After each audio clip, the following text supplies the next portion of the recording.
Şah Abbas məscidi və ya Cümə məscidi 1606-cı ildə Səfəvi hökmdarı 1-ci Şah Abbasın əmri ilə memar Şeyx Bahəddin Məhəmməd Amilin layihəsi əsasında inşa edilib.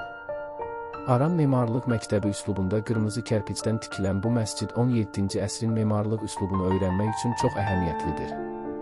Hətta həmin dövrdə bu məscidlə eyni üslubda Qazaxda, Tovuzda və bir sıra yerlərdə də məscidlər inşa olunub.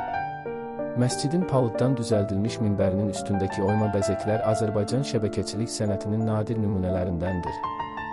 Sanki rəssam fırçasından çıxan bu bəzəklər məscidə əsrarəngiz görkəm verərək ziyarətçilərin zövqünü oxşayır.